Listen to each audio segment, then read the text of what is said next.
Happy Friday. No haircut, but getting there. One day. One day. Someday. One day, someday. It just keeps not happening. Anyway, happy Friday. Here we are. We have many questions. Firstly, there were a ton of questions about and observations about my crazy accidental restoration of this EL-370. A lot of people really liked that video. It's sort of, I guess, an unusual video for us. So, I had a number of people ask if it was available. Yes, in fact, it's going to be available because I know me and it won't be worn and I feel like I'm drowning in watches. So it was fun to restore, but this is going to go on the website.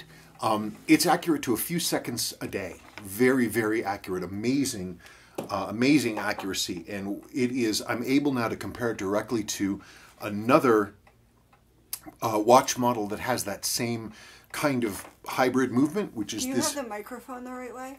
No, I don't. I don't think I do. Well, that doesn't mean anything. It just means that we can't see the light. I know we can't see if it's working. In any case, well, how about... Hold on just 1 second. Here, would you hold these?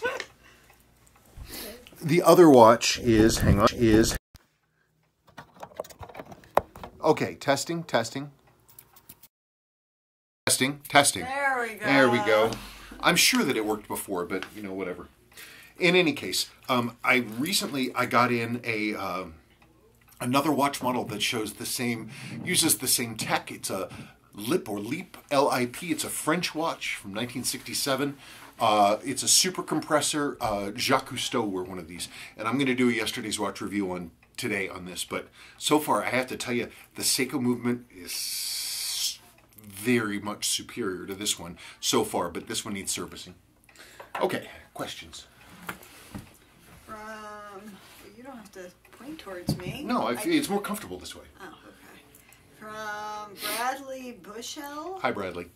After all the hype, I'm thinking of putting a deposit on the new 6105 Willard reissue from Seiko, SLA-033, but I'm not completely convinced it is a wise move and would love to hear your opinion.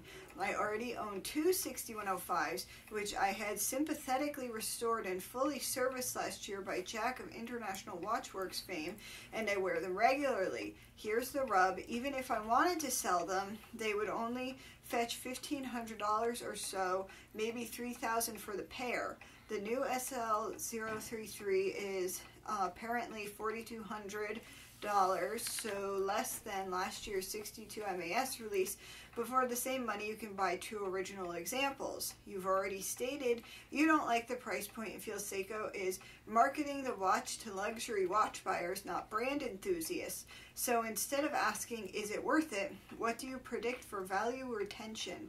What do you see happening over time? Will the price go up or down? Let's say if actually taken out of the box and worn occasionally. Have you seen any trends with other reissues? Is the money better spent and enjoyed elsewhere? For instance, you just bet on a Clint Eastwood root beer, although you can also buy several vintage 6105s, the price of the average vintage Rolex tool watch. Yeah, no, it's, I was thinking about your question, and I can think of a few examples. The oldest example I can think about is the year 2000 historical reissues. Those are the ones that we have that are the oldest, and they're limited edition. It was the first time that Seiko did that. Was that like the Marine Master? That was the very first Marine Master, but they came out and they were doing it like it was the 6159. They did it with gold hands and a gold insert and all this stuff, and they were you also that remember when we got that tuna reissue that was like this big? Yeah. And you laughed about it? We're offered one. The prices on those, I mean, it didn't seem like the prices on those really went down a whole lot, but they certainly didn't seem to go up. The 62 MAS reissues, I've seen a few of those offered for sale, and in those cases, the prices have gone down. Yeah, but they're still new-ish. They're new-ish. I think it's really hard to predict. I personally believe that originals are a better investment than something that's at the height of its MSRP. I mean, maybe they'll go up in value many years from now if there's a lot of hype about them, but... Well, what about, like, the Marine Master? I guess that's the only example I can think of. Well, the Marine Master, I think, is different because the Marine Master is not a limited edition, and they made it in two versions for a very long time. And so instead of it being, like a one-off limited edition that most people are going to put into their collection and that it's never going to see the light of day again, Marine Masters, people wore them. I knew a guy who wore his Marine Master 24/7 for like 4 years. I mean, they're an actual watch. Yeah, they're an expensive tool watch, but they're an actual watch made to be worn. They're not like some limited edition collectible. I don't know. It's tough. Something that has artificial scarcity, I don't know how long if that's a wise thing. I don't understand what Seiko's drive is and why they're trying to why they keep doing this stuff with limited editions at super high price points. Seiko is never going to be Rolex. They're just not. And in some ways that's good, because I have a story later on about Seiko versus Rolex. But I don't know. Me personally, like when the 62 MAS reissues came out, Sabrina was like, well, if you think it'd be a good investment, maybe you should go ahead and do it. And I nearly pulled the trigger at full MSRP, but then I didn't. And then in the weeks and months afterwards, I could pick them up for almost $1,000 less. I'm very grateful that I did not buy one. So, I don't know. And just also because of all the weird ways that Seiko kind of gets their reissues wrong, I'm just not a fan. But that's me. That's my own personal thing. How do you feel about it? What? These reissues and the money spent for them. I don't know. Sometimes they're ugly. Mm-hmm. And they sell for too much. I don't know. There you go. From Bernardo Pena. Is it normal for a watch to need service again after 6 years of you servicing it? Yeah, basically because service intervals technically are 5 years. And the reason that is that you have the lubricants, the new artificial lubricants, they outgas and evaporate away and they just vanish. And so the watch will still be running, but it won't be lubricated and it will wear badly. In the old days, when they had natural lubricants, the volatile chemicals would aerate away, leaving shellac behind, and it would glue the movement into a lump. And so you'd have to service it because you had no choice. But the new ones, it'll just keep running, and you can just wear it into the ground. From the same person? It's on the same person. These questions are for next Friday. Can you explain what movements are in a 6309, 6105, 62 MAS, and other popular vintage Seikos, please? There's another question. Let me answer that one. Well, you just answered your own question. The 6105 is a 6105 movement. The 6309 is a 6309 movement in it, and the 62 MAS has a 6217 movement in it. They're all, the 6105 and the 6309 are very closely related. They use a lot of the same parts. Basically, the 6309 is an upgraded version of the 6105.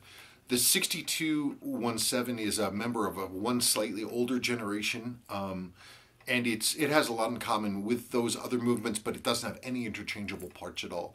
That's a different beat rate, different everything. Every part is different, but it fulfilled that requirement. Seiko mostly used that movement in dress watches. Are there any vintage Seikos with hacking and winding movements? 6159 high beats, 6146 Grand Seikos, they have them. Seiko wasn't real big on hand winding, but yeah, there are some, but they're kind of expensive. But entry level watches, very rarely. The 83 blank blank movements were all hand winding, but they were just dress watches, and they were from the mid 60s. Again, Seiko really liked automatic only. Are the newer movements 6R15 and 4R36 any better and more accurate than the vintage movements? That's a yes and no question, sort of yes but no. They seem to have intermittent problems that, as far as I can tell, seems to stem from poor lubrication done automatically in the factory. The movements themselves are good. I think that the earlier versions, like the 7S26, 7S36, and the A versions, are magnificent. They're unbeatable movements. Especially if they're freshly serviced, boy, they're just awesome. High, sustained amplitude, clean. The 4R and the 6R, if you freshly service them, I can get real good numbers out of them, and they're pretty steady. But they seem to be sort of hit or miss sometimes. So I think the tech is good. I think the design is good. I think the QC is lacking. But I think long term, once they all start to need servicing and they get serviced, they'll probably be better. From Peter W. Great restoration. I have sold a lot of these Seiko electronic watches myself. It still surprises me that after many, many years, how worn the watch is by the last owner. The most of the movements of these EL watches fire up only by replacing the battery. These movements are from top quality, but even though the timepiece looks good, they need service as always. But personally, the EL-370 is a persistent and somewhat stubborn, robust timepiece than the ELNIX or other Seiko electronic watches. It is a little bit of a shame that Seiko has never been further developed and that they stopped making electronic movements due to the quartz revolution. Anyway, good luck with the restoration. Yeah, actually doing this work on this one, or doing this restoration on this watch last weekend was actually an amazingly wonderful learning experience. I know, I've known of these, and I had some kind of random stuff in my head about them, but they're cool. They're cool, and the technology's really neat. Like I said, this is incredibly accurate. Extremely steady amplitude, a couple seconds a day. Very, very steady, and it's kind of like the best of both worlds. You don't need to worry about winding it. You don't need to worry about it running down, but it looks like a standard old watch. It doesn't have a single tick per second. Like if Seiko made one of these, but instead of having a replaceable battery these days, what if they made it solar? Imagine one of these solar. So that could be kind of wacky. The ELNIX versions are the Dani versions. They were Dini. They were they were a little later and different tech, but they're designed to be maintained. They're jeweled trains. They're all metal. It's real horology in action. I mean, this wasn't a throwaway piece. I mean, these were more expensive than the 6105 divers at the same time. They were significantly more expensive and great quality. I mean, people paid real money for these and they wore them to death. And this one is just, since servicing it, this one's been a dream. It's been wonderful. I don't know. The only argument I can see against it is that with a Seiko quartz, or any quartz, you have an unstressed train, and they're basically like Kleenex watches. You can use it and throw it away. Most people don't save them and keep them. This is a watch that requires maintenance. It has to be cleaned. So maybe it's not worth it for people. I don't think anybody uses this tech today, but I mean, the closest thing is the spring drive, and even that is a completely different approach to it, but it's that weird same electric mechanical hybrid, but approached in a totally different way. But I don't know. It'd be cool. I bet you there's got to be some way to resurrect one of these things, to use this tech. You just resurrected that one. Well, no, but instead, I mean, like, have a modern take on this kind of hybrid movement. I don't know. I bet you could. I don't know. I'm very impressed with this. I really am. From Jim Kupka, I bought mine. What's he buy? Right after. He bought. This gentleman is a Vietnam veteran, and he bought his 6105 8110 diver. He made a lot of comments in a lot of my videos saying the same thing. I bought mine right after Great Lakes Boot Camp in January 1971. Stopped running, but still got it. Man, you still have your original 1971 Seiko that you bought in boot camp. If you have a time to take a picture of that, I'd love to see that. So send that to me. This particular watch belongs to another veteran from that time. But later, he bought this watch it's a 1976. He bought it, he thinks in 76 or 77. And he bought this along with a lot of the guys that he did diving with. He was in the Navy because the Rolexes they were issued kept failing. And he said they were always in the shop. And so he said he knew a lot of guys that bought 6105s to replace them, and they were very happy with them. And some guys just traded in their Rolex and bought these with their own money and didn't go back to the Rolex at all. I don't know if this gentleman still has his Rolex, but you Rolex? know, well, because he said I wasn't listening. I'm so sorry. Really? I'm so tired because the dog woke me up. I'm so sorry. It's okay. This watch belongs to a guy who's a Navy veteran. Right, I heard that, and then I stopped listening after that. The Navy issued these divers Rolexes, but they were always in the shop, which I've heard from other sources too, that they were always in the shop. Like the Rolexes and some got issued Tudors, but that a lot of people bought these 6105s to replace them, and some guys like just gave the Rolexes back to the Navy and said, screw it. I'm just going to stick with my 6105. And I hear that a lot. And these are, I mean, they're robust watches. Robust watches. So that's not an unusual thing to hear. Speaking of the dog. Oh, yeah. Speaking of the dog. She's got dog news. Dog news. So he's upstairs sleeping. So we got our... You might want to give him a refresher on what we were initially told. Okay. So Pongo, our dachshund, went to what we call the Great Kitty Litter Box in the sky because he was gross and he liked to eat cat poop when we weren't watching. And then there was an adoption event at Petco, and it's it's all aboard animals, and they get dogs from Texas that would go to a high kill shelter, and they bring them up here, put them in foster homes, and then adopt them out. Right.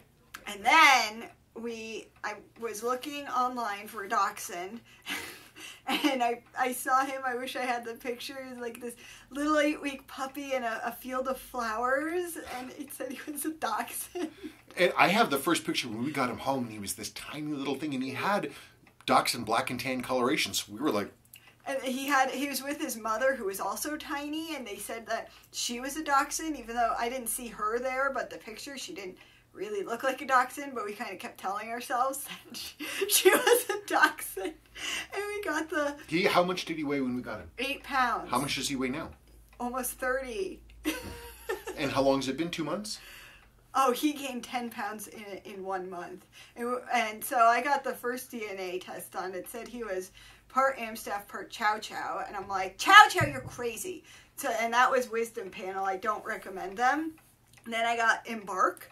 And it took them way longer, but we got way better results. Crazy, like exploratory results. Like you can drill down on all these things on ancestry and DNA and phenotypes and all this stuff. Yeah, I didn't understand half of it. But part of the reason why we thought he was a dachshund was because dachshunds have webbed feet, and he has webbed feet. And with that coloration and webbed feet, damn it was a dachshund that just keeps growing. There was some dachshund in there. He just kept getting bigger. He's a Rottweiler, and his feet are lab feet, but he's also part Chow Chow, and the mother was a Chihuahua. But the maternal line is a Chihuahua Chow Chow. So either that was a very sad mommy Chihuahua or a really determined boy Chihuahua. Who had his eyes on the prize. But something funky happened on that side. But yeah, now he looks like a Rottweiler with a lab head. And the lab is where he got his webbed feet. Yep, from. Absolutely. Oh, but from the Chihuahua side, he has their ridiculous front feet that stick out. Yeah, their hands, their wrists are like this, and so he's got these weird Chihuahua wrists. Yeah. But black and tan like a Rottweiler with kind of a Rottweiler body and size. But then this lab head at most angles, unless you're looking at him straight on, in which case his head is kind of bulky. I don't know. We're going to see. He's extremely sweet. Yes, but thankfully we're not in an apartment because it's predicted that he'll weigh about 60 pounds. And we just had an 18-pound dachshund. Yep, it's true. He never moved. Who never moved, so. If he could avoid it. That's the dog news. That's the dog news. One day he will be in a video, but he's busy sleeping. Mm-hmm. Anyway, from Super Cruise. Hi, Spencer and Sabrina. Great Friday video as usual. Question for next week. I am restoring a 1970 Seiko speed timer 70176010. The watch and chronograph were running when I purchased the watch, but it needed service due to low amplitude. Now that I have the motion side of the movement cleaned and back together, I'm getting some great numbers, upper 280s to 300. But the watch will only run in... Here comes Sebastian. Will only run in normal mode. If I engage the chronograph, the movement stops. I can physically see the chrono wheel clutch open and close. Watch out. Don't trip. Don't trip. Look, there's the cord. Look. Okay, go on. I couldn't figure out where it was because it's long. The gear train will freewheel with the pallet and balance assembly off by moving the mainspring barrel and the chrono wheel clutch open. If you engage the chrono and the clutch closes, the movement binds. It freed up when I loosened the upper train bridge screws slightly, but now that I have the complete motion side assembly together, the watch only runs in normal mode. Blah blah blah, comes to a stop when the chrono is engaged, even if I loosen the upper train bridge screws. If I tap on the upper train bridge, I can get the watch to tick over a few times intermittently. Is the chrono wheel bad? Any other ideas? I am stumped.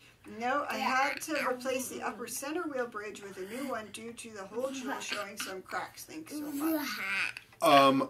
Okay, so the first thing I checked to see, so the entire wheel will not turn. So you've got a problem where it's binding up.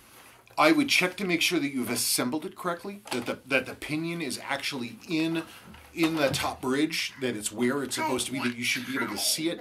You should be able to look at the wheel before you put anything in, and you should be able to see, with the gates open, you should be able to see the whole wheel, the whole thing shift up and down. Like it should have a little bit of lash in there. If there's no movement, if it's just, and it's just sitting there, you need to check to make sure that you've got it assembled correctly. If you screwed it down and you weren't 100% sure that those things were in place first, and if you screwed it down, you could have damaged the wheel by damaging that pinion. I see that sometimes. I would also look at, hand interference to make sure that the sweep hand is not binding up in any way. That would be my first check. The next check would be to pull the balance, pull the pallet fork and all that stuff, open the levers, the operating lever, and see if that thing moves up and down. But you know, I might just cut to the chase and pull that whole bridge and look at the pinion, the pinion sticking up, and look at the bridge to make sure there's nothing interfering. You've got to make sure that should be able to move easily. And if it's not moving easily, then there's something up. Also, I would check to see, do you have, another thing to check is, do you have the operating lever on the correct way? Do you have it on upside down? That's another big problem. And I've actually done that before. You've got to make sure that that operating lever is the correct way. You should see the scalloped inside edges of that thing facing up. If you look at the top of those operating levers like this, and they're just flat, you have it upside down. Because you can screw it either way, it'll go in. But it's got to be the correct direction with those like cutouts facing inwards, upwards. Don't jump on the Milo. Don't jump on Milo. He just got a shot today. Be nice to Milo. He doesn't feel good. He feels yucky. He got Don't roll over on him. Rabies shot. Don't roll over on Milo. He's not happy. He just wants to relax. Leave him be. Come on, leave Milo alone. From Toxic NATOs, Spencer video, and thanks for the shout out. My business is mainly based off of my love for Seiko, much like yourself. I did want to give you some... Sebastian! Oh, Daddy. Daddy's not screaming. Sorry, world. I did want to give you some info about Rolex bracelet repair. Michael Young has been the top guys in Hong Kong for a long time on bracelet repairs. Not to mention his Rolex watch services. Now there is a newer company based in LA doing bracelet restorations. They are called Rollyworks. They do great work at great prices. Also, and their website is rollyworks.com. Now we have more options to repair the janky Rolex rattle trap bracelets. Woo. I don't understand why Rolex bracelets wear so badly. Like this watch, when I got it, I'd buy new ends for it. This, I'm wearing this sub. And the bracelet, the top bracelet things were so worn and so scalloped that the whole bracelet, you could walk back and forth. It was crazy. Seiko bracelets generally don't do that. I like this. I mean, this bracelet right here. This is the original bracelet to this case. It has no wear, none, no stretch. It's perfectly fine. I don't understand. I mean, Rolexes are absolutely famous for having terrible, terrible, terrible bracelet longevity. Why? Seiko's bracelets, I can only think of a few times when a Seiko bracelet was really, really damaged and falling apart, and it was a 7A287049 because they're really tightly built and the little pins that hold them together wear and they get some stretch, but that's like the only example I can think of where that happens. Thank you for the information. It's frustrating that yeah, it's a cookie. It's frustrating that this supposedly super high quality brand has bracelets that are nowhere near as durable whatsoever as a Seiko from the same period. It's bananas. And this watch was made in 1972. The bracelet is perfect. Was it worn a lot? This one was, but I have the other case here, the other EL-370 case, and this is one of the, this bracelet style is one of the more delicate ones. This one here, this is the original case for that watch. It has a couple of these little links here have opened up and released it, but even with that, it's not terribly worn, and I could just open them up and close them again, and this would be a complete watch again. I could do that in a couple of minutes. It'd be fine.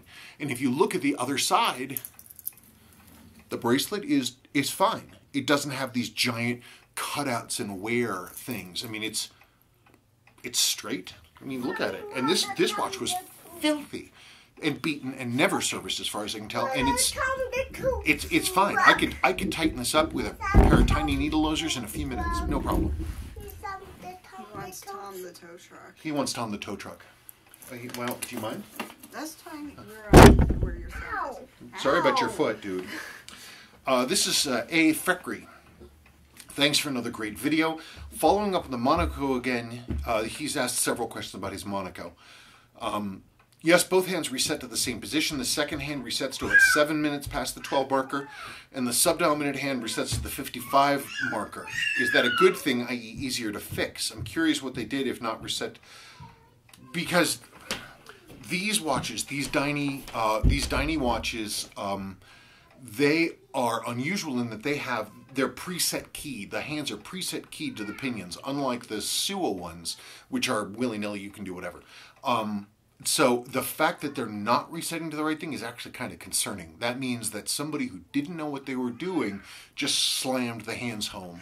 So if it were here and I was servicing it, I would pull the hands and I would have them in the correct movement holder, which, by the way, you can get from Vintage Time Australia. Adrian makes them.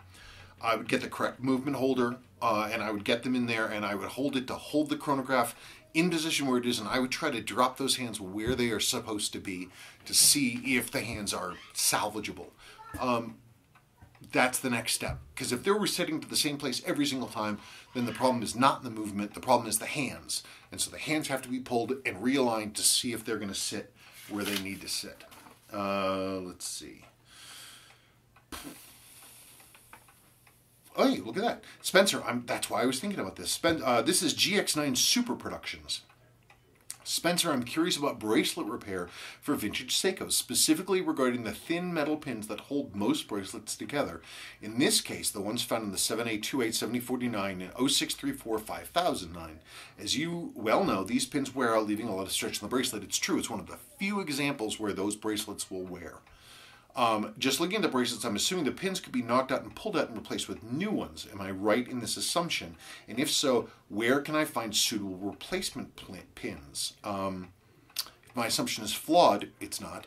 What can I do to de-stretch these bracelets? Nothing. Yeah, it can be done. It's a pain in the ass because those are folded link bracelets. Those pins are held... Okay, here's your bracelet pin. This piece of wood is a bracelet pin. And the way the link works is it literally is folded up and it's around it like this. So you have this kind of thing with a gap right here, right? On both sides. So what you need to do, it's kind of funky and you're gonna see some marks on the bracelet. There's no way to avoid it. You get in there with a good, nice blade and you open those up. You open those up a little bit. You do it on both sides. So you can get the pin out. That's the first step. Now, what you can do, depending on how worn they are, is you can take, see, like this piece of wood, see how it's got a flat side? Let's pretend that that's the worn side, okay? So you got a worn side, you got all this other thing. You can open those pins, you can open up those areas where it's gripping, get the pin out, turn the pin around the other way so that the round side is back showing, put it back in, crimp those down, and you got it good. Unless you're going to wear that watch every day for the next 30 years, it's probably going to be good. If you don't want to do that, or if you can't do that, you could... The only thing I can think of is there's... I have a bunch of material, it's raw stock, to make staffs from. It's a really old watchmaker's thing. When you would have a jeweler's lathe and you could create from stock a complete new staff. It's a particular kind of metal, hardened metal, and that would certainly do the job. But really, honestly, any like decent steel wire would do it. We have a visitor. This is my dachshund. Look at her dachshund. Look how big he is. Aren't you a sweetie dachshund? Yes, you are. Oh, aren't you a sweetie dachshund? There he is. Rocket. Oh, Rocket. He's sleepy. You're a sleepy Rocket. Anyway, there's the dachshund. Pretty exciting stuff. He's extremely sweet. Just excitable, but he's a very, very, very nice dog. I wonder if he ever considers how lucky he is. I mean, he was an abandoned stray living out in a bush in Texas. Well, we don't know if he was in a bush. Well, he was probably in a bush. Being menaced by feral pigs, or whatever they have down in Texas. Where were We should ask Sean Cody. He knows That's all of what it. I was gonna say. He has all the knowledge on feral pigs in the world. Okay, where was I just did this one, so you'd flip the next page. okay. One more. From Oscar Gustavo Arcos Ruiz. I think I said your name right. Okay, the video left me with 2 doubts. What video? Well, why don't you read the first question, then I'll remember. 1. What model of watch winder is that is seen behind you? Okay, well, let's answer this. A number of people... There's a video that I made at it's like one of the first videos I said the same thing as everybody, and so did Sadie. What? About you not liking watch winders. I don't like watch winders. But watch winders are one thing. That's a nice, pretty box I have up, that I would have up next to my watch collection with all my watches going back and forth all the time. Like your Dr. Strange. My doctor, yeah, so that everything is always working all the time and the watches are being wound constantly. That's a watch winder. This is not a watch winder. That is a cyclotron. What this does is this tests the automatic winding and positional variance accuracy of a watch after service. I mean, I can't test how a watch is going to perform in real life or even have an idea about it if I can't test it. What this does is it turns around and flips everything around so that the automatic winding system is used and I can test everything. That's what the cyclotron is for. It's used sparingly and only during test cycles. That's it. You'll notice it's not running right now because I'm not doing any tests, so it's not running. Gas. The hybrid that you manufacture will be for sale. I liked it a lot, especially because of the explanation about the mechanism. Yeah, it's going to be for sale. I just need to take pictures of it basically and put it up on the website. And I also want to go through all of my bracelets and see if I have a bracelet link that's actually really, really super close to this rather than using one that's kind of close to it. Ideally, I'd find one that's like exact. So that's the other thing. But yes, this is going to be on the website. I have a bunch of watches that are going to go up on the website, such as this. Like this is going to go on. This is a Rima. It's a Value 71, which is basically the same movement that's in a Paul Newman Rolex. It's a beautiful, beautiful movement. This particular watch was completely restored by a Rolex. Rolex Tech did this, all of this work. And the movement's immaculate and it runs beautifully and it resets perfectly. He did a crazy restoration. This one, like many of this kind of watch, because they don't have seals at all, had a fair amount of moisture damage and patina to the dial and the hands, but he cleaned like all the hands are re-blued, everything else like that, and the movement's just exquisite and it works perfectly. Anyway, this is going to go on the website. I'm going to do a video on this super compressor lip diver, but this one could very well go on the website. There's going to be a bunch more that I'm going to put up.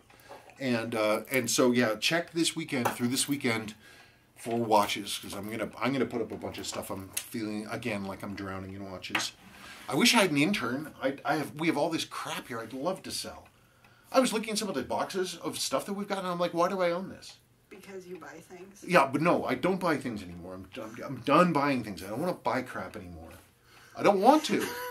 No, I'm sick of it. I've got so much crap. When I pulled out the box of just like Swiss chronograph stuff, I'm like, okay, I remember that I have this, but why do I have this? Why do I have this thing? Why do I have that thing? Why do I have this box of crap? Seriously, Well, you did the same thing with pocket watches, and then I sold it all, and you haven't cried for them at all. Nope. The only one I missed is there was one that had the beautiful original leather fob on it, but who cares? If it was here, I wouldn't look at it. I need to sell like 85% of the crap I have. I really, really, really need to do that. Anyway, that's it. Okay. I don't have anything else. Do you have anything else to say? Something random that I've been thinking about that's watch related. So I've been playing Red Dead Redemption 2, which made me also start reading a Teddy Roosevelt biography that I have, which is all well and good. And I'm thinking about that they all had pocket watches, and I'm like, you're a cowboy and you have a pocket watch, or you're Teddy Roosevelt out shooting grizzly bears and you have your pocket watch that you can lose. Why did it take till World War I to think of having a wristwatch? I don't know. That's a real good question. I mean, they had all kinds of different levels just based on the pocket watches that we used to own. I bought, years ago, I bought a watchmaker's estate out of like Ohio, and he had, it was literally like, you know those metal biscuit tins, cookie tins? 10 of those, and more, plus a giant flat full of pocket watch and pocket watch parts. And so I saw these different levels of cases, from really fine gold cases to these really heavy duty, like baseball-sized silver-ode cases, really.